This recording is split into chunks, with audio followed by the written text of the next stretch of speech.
This is Democracy Now!, democracynow.org, The War and Peace Report. I'm Amy Goodman with Nermeen Sheikh. We turn to part two of our discussion, looking at a shocking new expose revealing that Chinese authorities are systematically forcing Muslims, mostly Uyghurs and Kazakhs, into labor programs to supply Chinese factories with a cheap and compliant workforce. The New York Times investigation, headlined "Inside China's Push to Turn Muslim Minorities into an Army of Workers," is based on official documents, interviews with leading experts, and visits to the far western region of Xinjiang, where about half of the population is Muslim. What it reveals is a sweeping program to push poor farmers, villagers, and small traders into sometimes months-long training courses before assigning them to low-wage factory work. The programs work in tandem with indoctrination camps, where an estimated 1 million adults from the Uyghur community are being imprisoned. China claims its labor programs are designed to combat extremism and alleviate poverty. Uyghur activists say they're part of China's ongoing campaign to strip them of their language and community and carry out nothing short of cultural genocide. The New York Times obtained rare footage taken inside of one of China's labor programs. For part two of our discussion, we're going to Hong Kong, where we're joined by Austin Ramsey, New York Times reporter who co-authored the recent expose. And in Washington, D.C., we're joined by Nuri Turkel, Uyghur-American attorney, board chair at the Uyghur Human Rights Project. Nuri, before we go more deeply into the New York Times expose, for people who haven't even heard the term Uyghur, if you could lay out for us where the Uyghur community is based in China, the significance of the Xinjiang area, and tell us about your own family. The Uyghurs are the other Tibetans that you have never heard of. The Uyghurs predominantly live in the northwestern part of China that is officially known as Xinjiang Uyghur Autonomous Region, that Uyghur people call as, or refer to as East Turkestan, because of the short-lived two republics that the Uyghurs' ancestors established in the region in 1933 and 1944 with the same name. The Chinese government estimate shows the Uyghur population is about 12 million. But the Uyghur diaspora believes that the numbers could be much higher. Outside of China, there is a sizable Uyghur population in Central Asian states, including Kazakhstan, Uzbekistan, Kyrgyzstan. And there are also a large Uyghur community in Turkey, Western Europe, here in North America. If you can lay out for us, as we hear about camps and numbers of Uyghurs and Kazakh Muslims as well in labor and indoctrination camps, what evidence do you have of this? And what is your estimate of the numbers of people? And what has happened to your family? There are four types of camps. The first one is the daily re-education. That is set up at the workplace, the universities, hospitals, performing art trophies, and other government entities. So you basically report to work every day, spend 8-10 hours listening to Chinese propaganda, listen to Xi Jinping thoughts. You're free to go back home. There's a fixed time period for you to attend these camps, daily re-education camps. The second one is the what's been described as the internment and concentration camp. You just basically been picked up by artificial intelligence-aided software that compiled your background, travel history, past writing, social influence, and that allows the government to round you up or take you away to the camps. And the third is the actual prison. The actual prison is the one actually some people, based on what we heard, is preferred over to the internment or concentration camps, because at least you know what you've been charged of and how long you're going to be spending time in prison. And finally, the last one is the forced labor camps that is coming to being surfaced through various reports. And this should be talked every day. People should be screaming from the rooftop, because this is a modern-day slavery. And this is this forced labor camp is actually polluted the products coming to the United States and elsewhere from China. If you add all those 4 camps, I think the number is much higher. So the 1 million, I don't think the figure 1 million is not accurate. This number was put out by the UN in August 2018.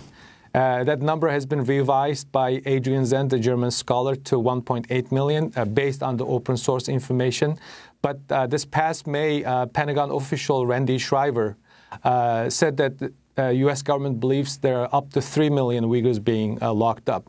So we will not know the actual number, but based on the percentage of the people who disappeared, based on the size of the camps that they built, and then the numbers of the camps that they built, it's fair to estimate that over 3 million people have been locked away in these camps.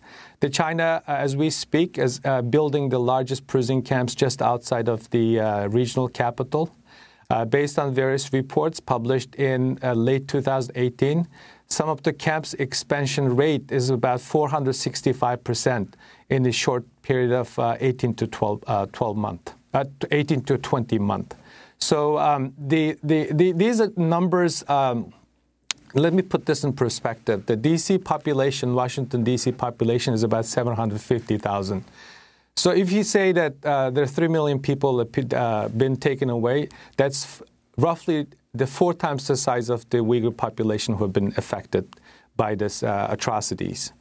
As a result of this hell on earth-like environment that the Chinese government related, the lives of the people like myself who are living, breathing in free societies have been destroyed.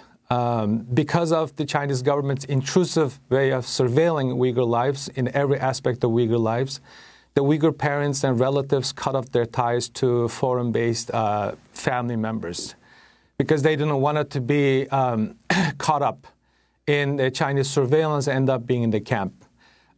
We used to have the very basic freedom to check up with our loved ones through phone calls, text messages, video chat.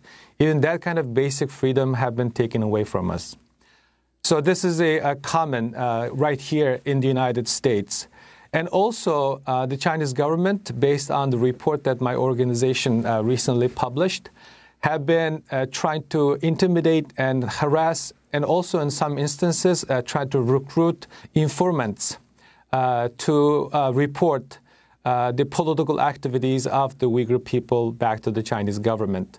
So, and also in some instances, they're threatening those Uyghurs whose family have been detained to stay silent. And it's working. So basically, the Chinese arm have reached to the shores of the United States and elsewhere around the world. Well, Nuri Turkel, I want to ask you about some of the technologies that are being used by the Chinese authorities to maintain this system of detention and labor camps. Austin Ramsey alluded earlier in the first part of our interview to some of the language that's been used, like thought viruses and also thought transformation as what the Chinese government wants to do with the Uyghur population. There's reportedly an app in China that some have been forced to install called Xi Jinping Thought.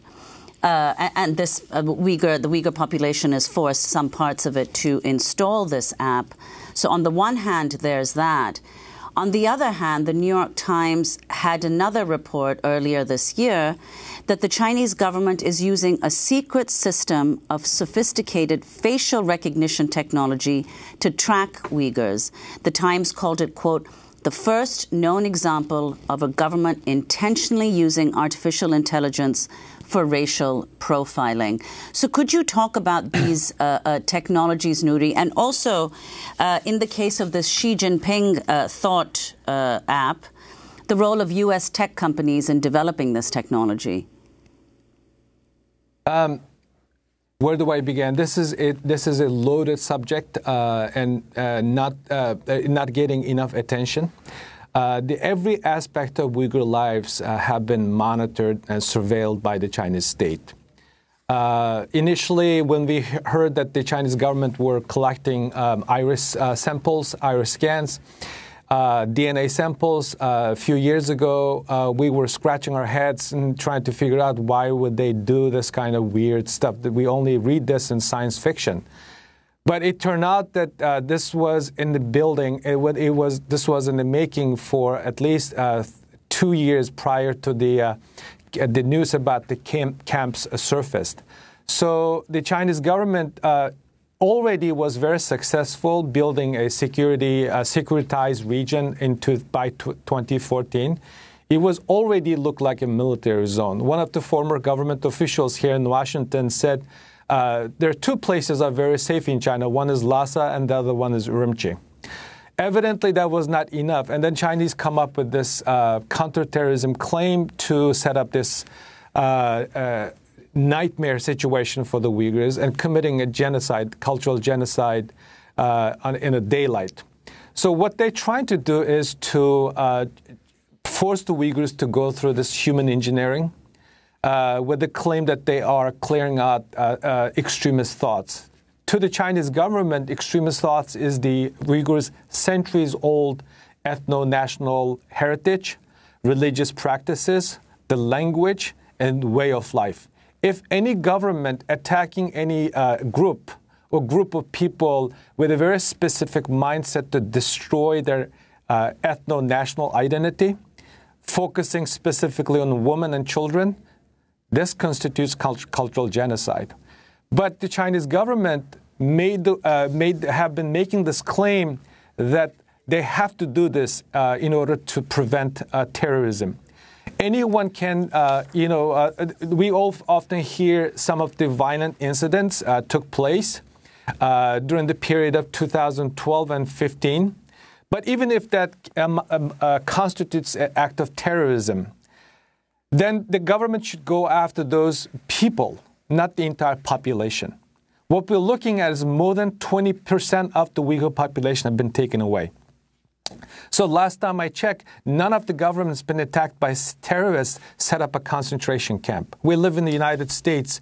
Since 9/11, I don't think that even after 9/11, the United States government did not end up knocking on the doors and locking up Muslim population. I know it's not a perfect example, but this government created imaginary enemy in Uyghurs with the mindset of taking a preemptive action, not based on the perceived, the actual threat, is created this basically give the Chinese leaders this mindset that they got to do something to clear out this virus. So, and also this is something very important, that the Chinese government officials, thought leaders, policy advisors think that Uyghurs' ethno-national identity is a sign of disloyalty. It's that it has to be taken out before it becomes a political threat to the Chinese state and Chinese society.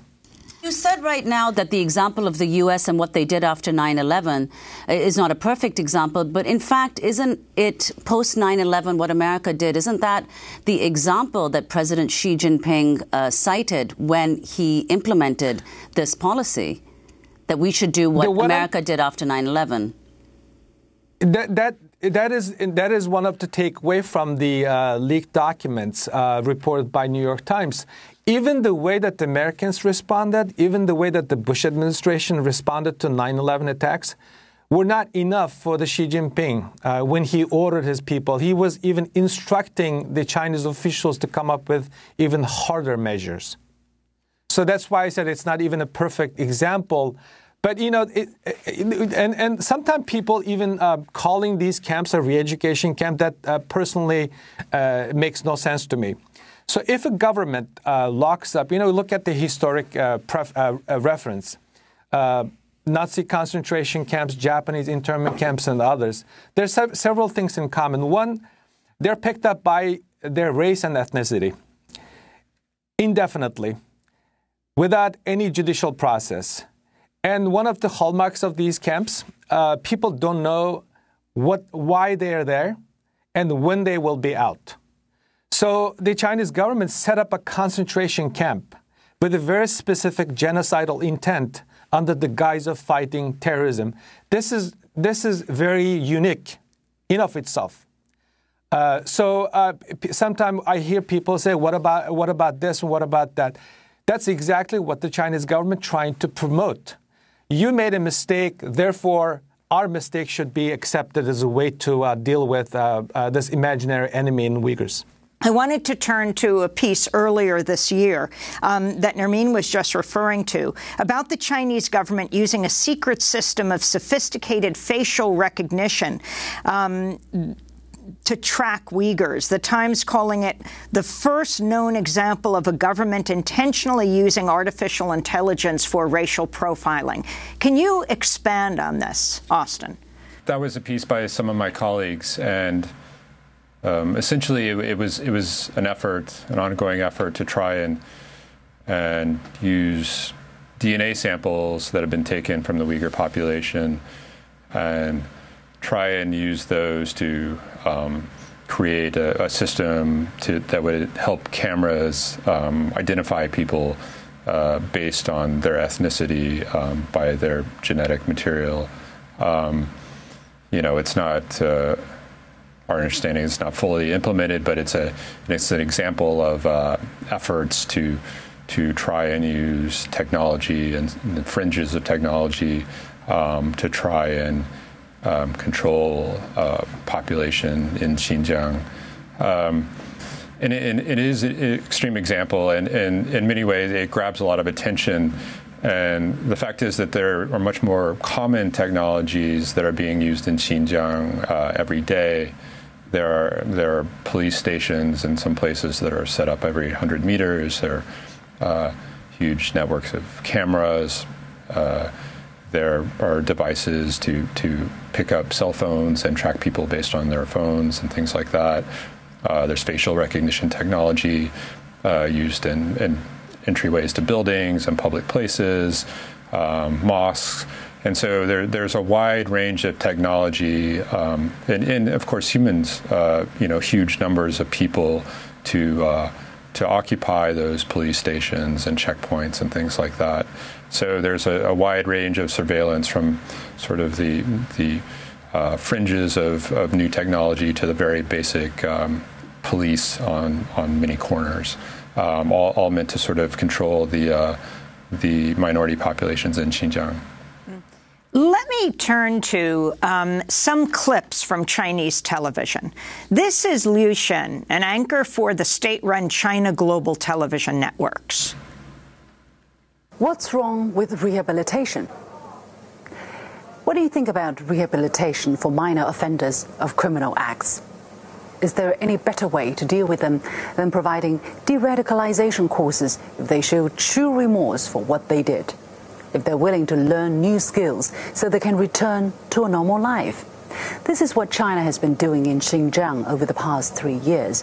But the U.S. House of Representatives has just passed a bill which criticizes China's policy for its Uyghur population, alleging violations of civil and religious rights. The so-called Uyghur Act of 2019 disregards the efforts as counter-terrorism and calls for measures to counter what it calls arbitrary detention of over 1 million Uyghurs. This is the same as saying it's wrong to ask someone in the U.S. to do compulsory community service for the minor crimes they committed.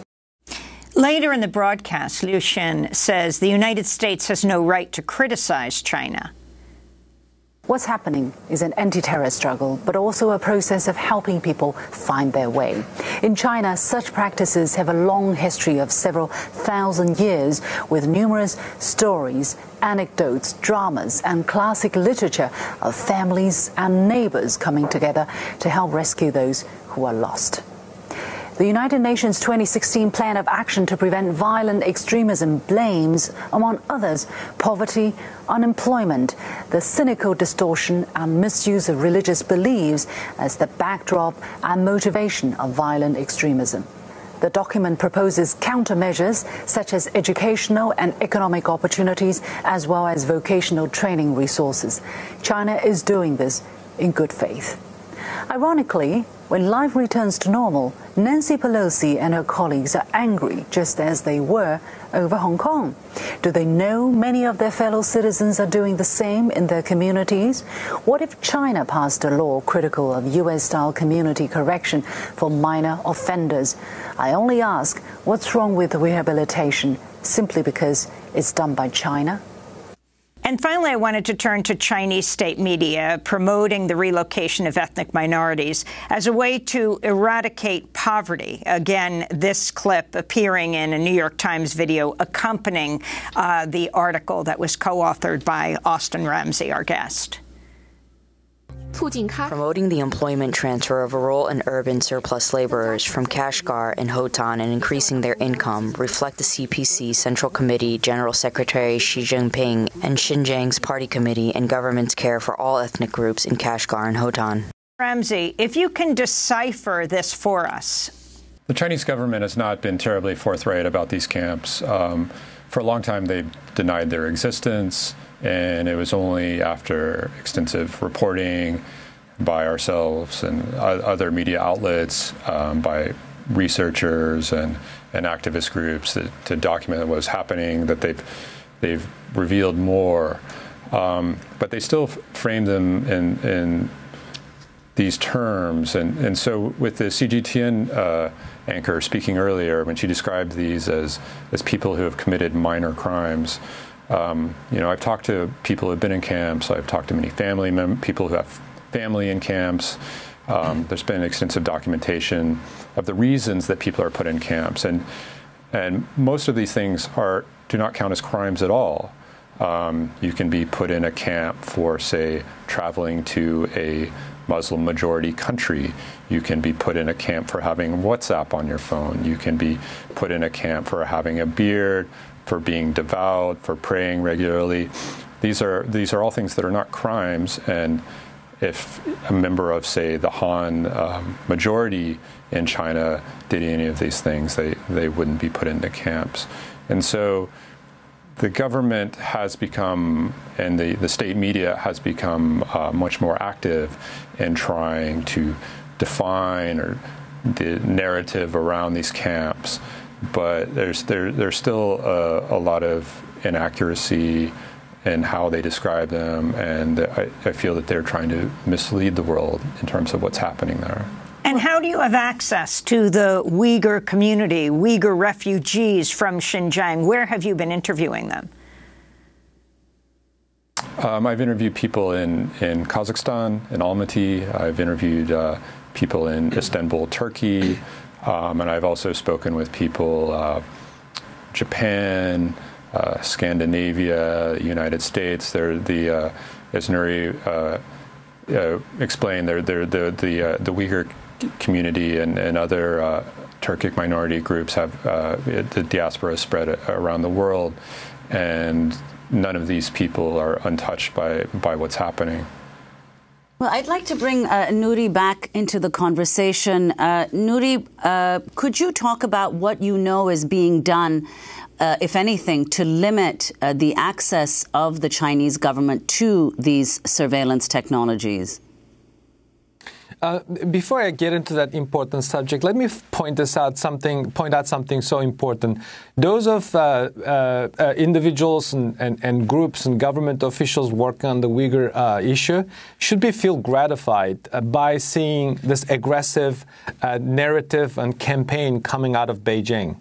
CGTN, Global Times, and their English-speaking ambassadors here in Washington, Canada, and UK have been aggressively speaking out with the claim that the world is not understanding their policies. I don't think that anyone will understand committing genocide on a daylight. They can try so much, but I don't think that the world community, international community, is that dumb or stupid enough to believe in their stories.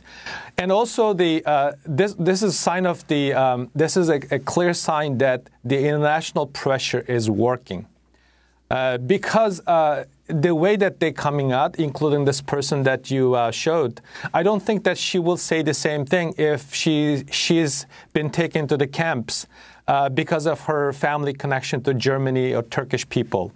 And with this kind of rhetoric, with this kind of propaganda campaign, with this kind of relentless, aggressive efforts to justify the crimes committed against Uyghur people, I believe that China, as a country, lost its well-deserved place in the civilization.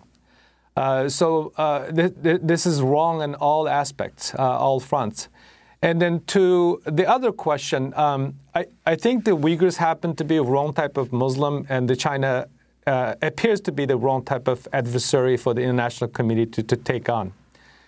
To this day, only the United States Congress and the United States government have taken some bold actions against the Chinese government's crimes against Uyghur people, including yesterday's powerful statements made at the press conference on the occasion of releasing annual human rights report. That report recognized that the crimes against humanity possibly been taking place in the Uyghur region. And then back in October, United States government designated 28 countries under the entity list, entered the entity list that includes 18 police departments.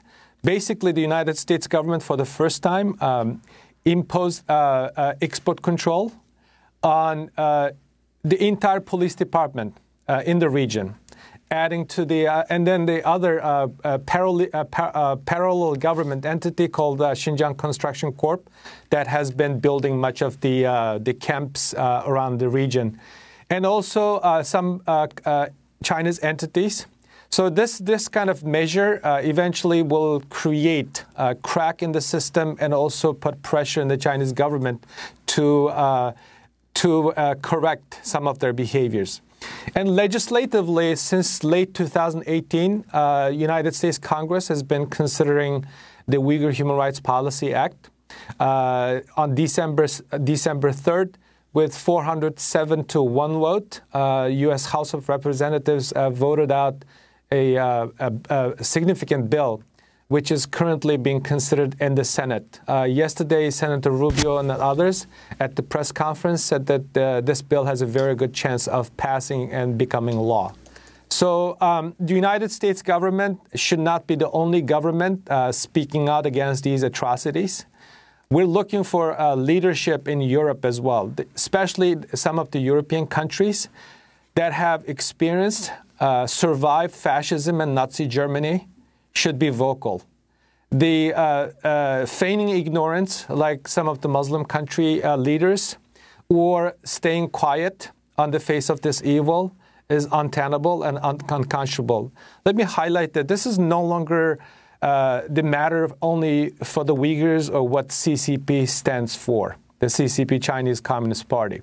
This is about us as a civilization, as a free people. This is a matter of conscience. The business as usual cannot continue.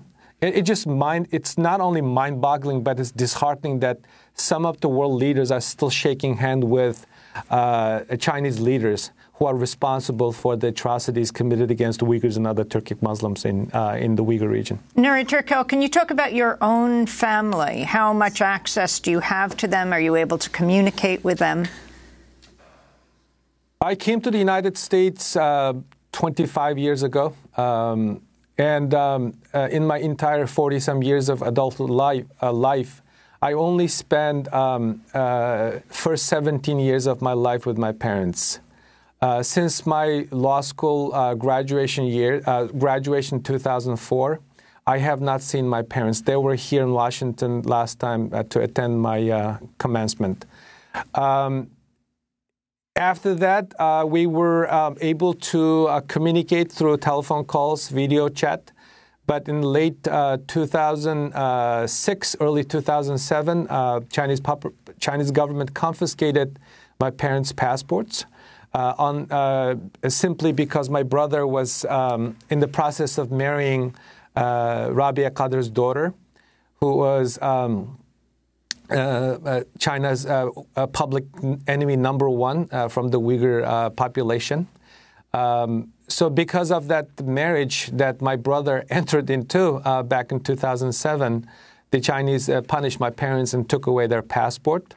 So I have not seen them in the last 16 years, and I don't think that I will see them again unless Chinese government decides to allow my parents to reunite with their children here in the United States and Europe.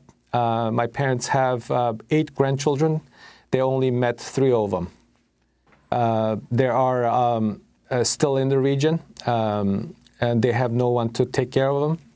Since last summer, I have not been able to talk to them. As I pointed out earlier on, the Uyghur parents and relatives of those living overseas have been deleting their family members from their phones. And specific in some instances, this has been reported by Radio Free Asia and other media outlets, that some parents specifically told their children they should not call. I'd like to point this out. The government, the Chinese government did not tell the Uyghur parents that you should delete your foreign-based children's phone number or you should not call and talk to them.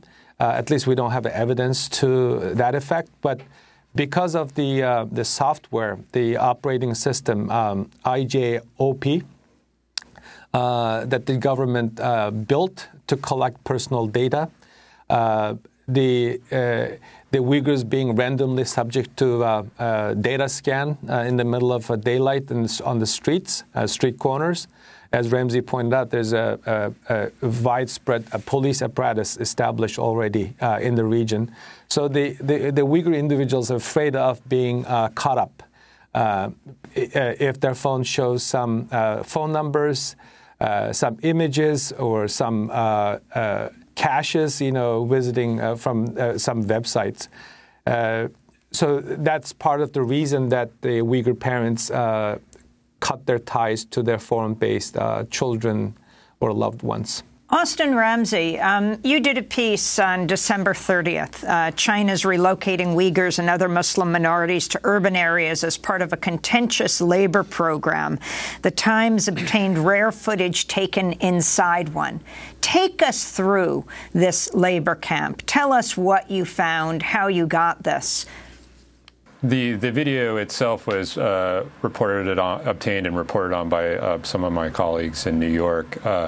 It shows a camp, a facility in a place in northern Xinjiang, and it's fenced, and it shows people in buildings wearing sort of work suits for work as street cleaners, essentially.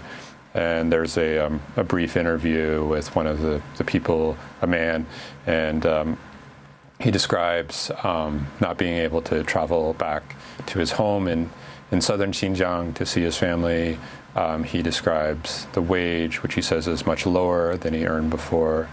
And it describes a very difficult picture of, he doesn't say specifically he was forced to do this, but it seems from everything that in this brief discussion with the person who was taking this video, it seems clear that he's doing this under some duress, that he's compelled to do this work. You and your co-author start the piece. The order from Chinese officials was blunt and urgent. Villagers from Muslim minorities should be pushed into jobs, willing or not. Quotas would be set, and families penalized if they refused to go along. Tell us more about this area of Xinjiang, the labor bureau of Kapkal. Is that how you pronounce it, Kapkal?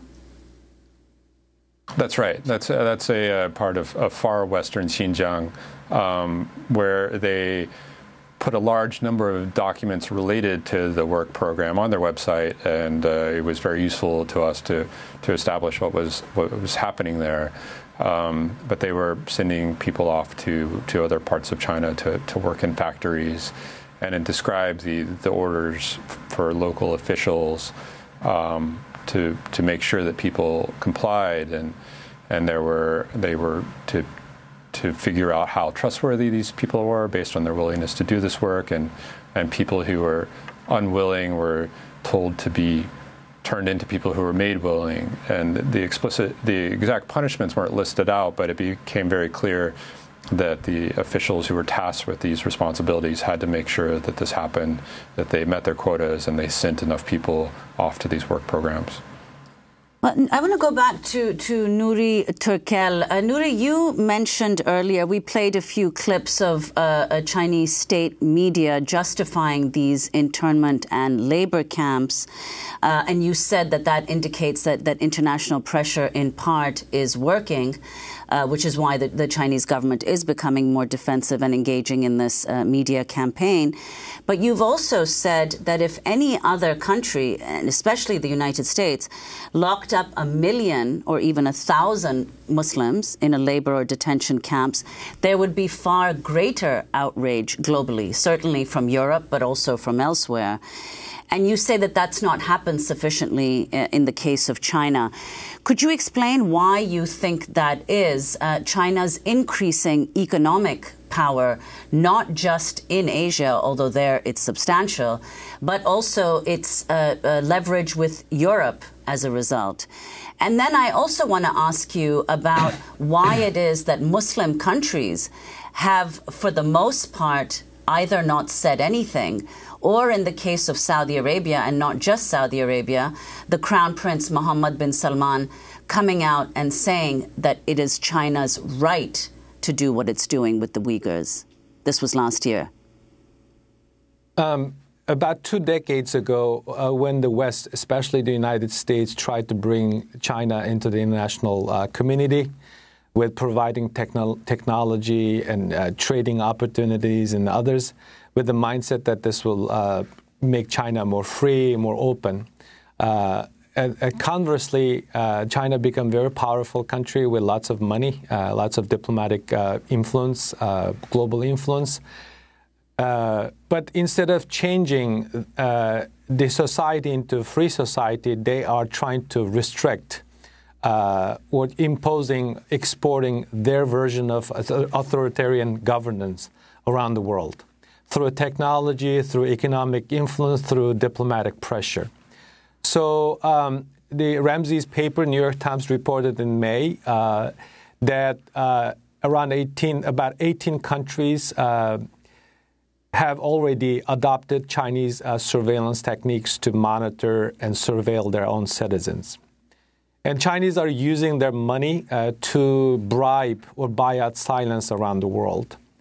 For example, the Turkey being Uyghurs' closest relative, culturally, linguistically, historically, have been very quiet officially, simply because they needed Chinese economic aid if Turkish economy tanks.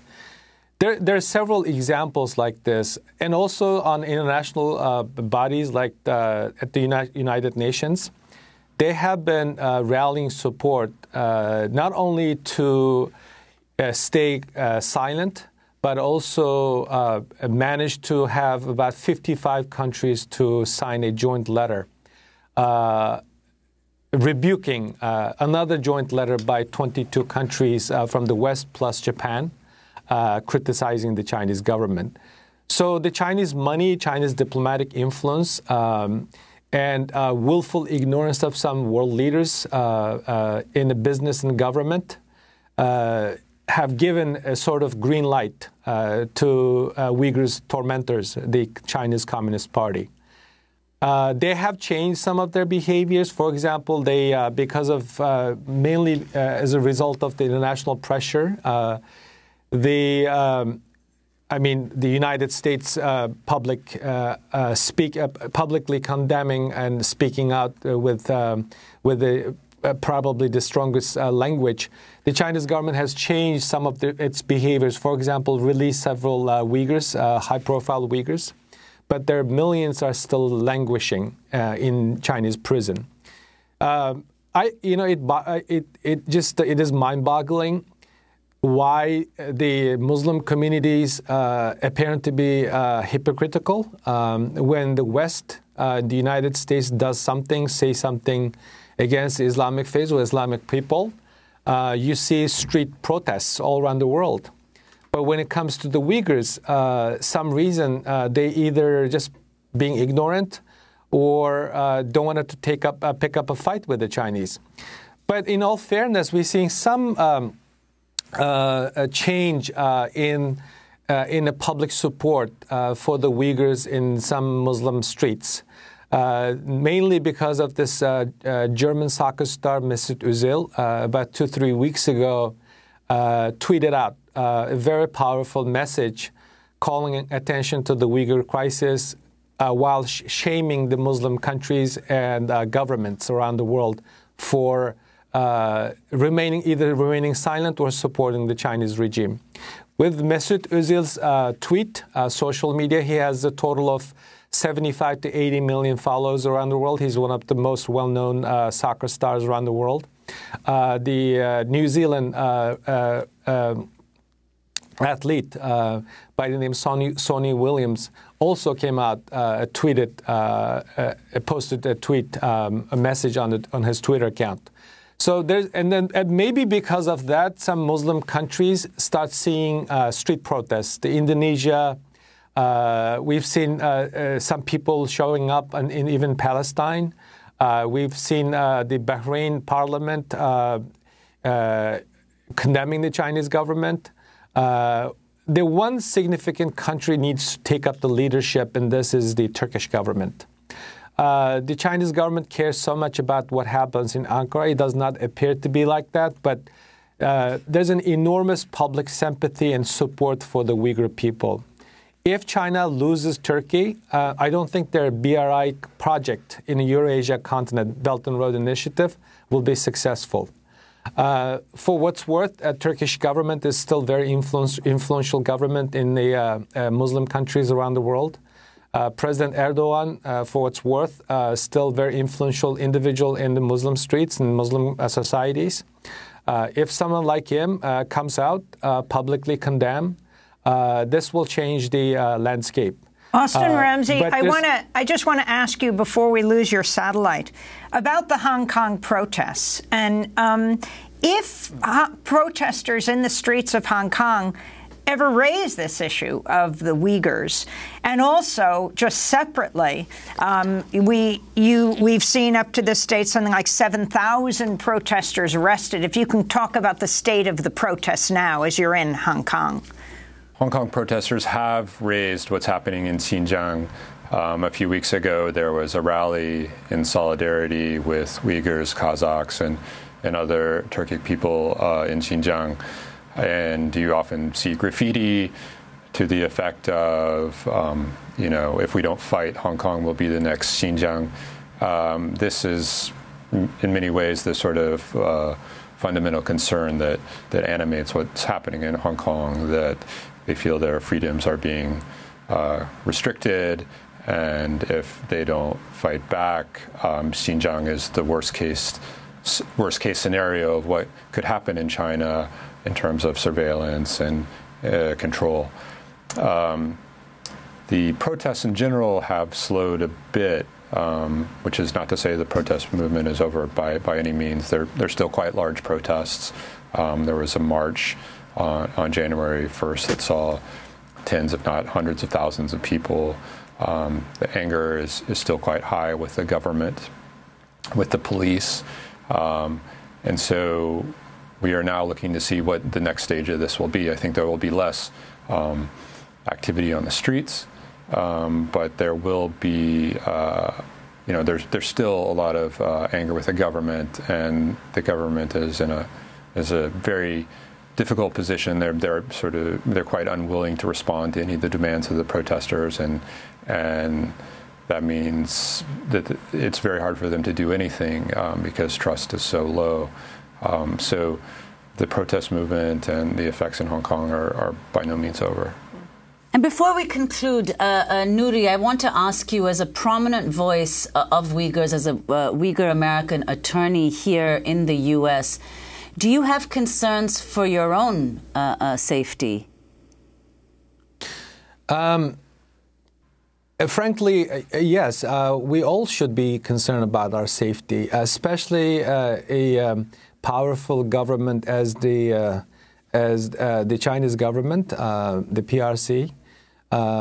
that is capable of reaching to the shores of the United States with its intimidation and harassment activities. Everyone should be careful. Everyone should be concerned, especially when they're put in a defensive position. They try to justify the crimes.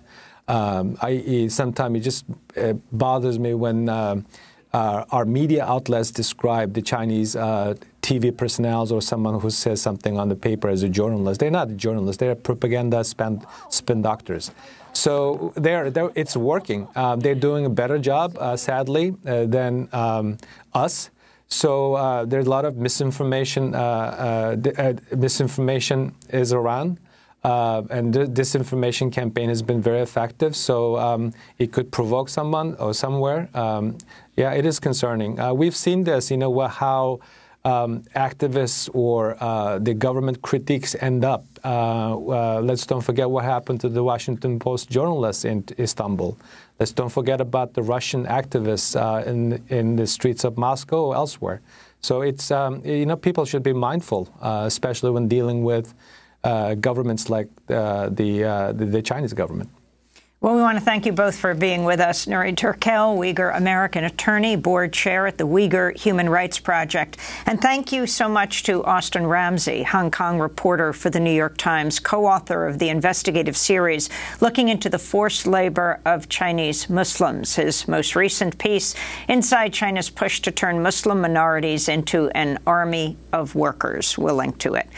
Go to part 1 of our discussion at democracynow.org. I'm Amy Goodman with Nermeen Sheikh. Thanks so much for joining us.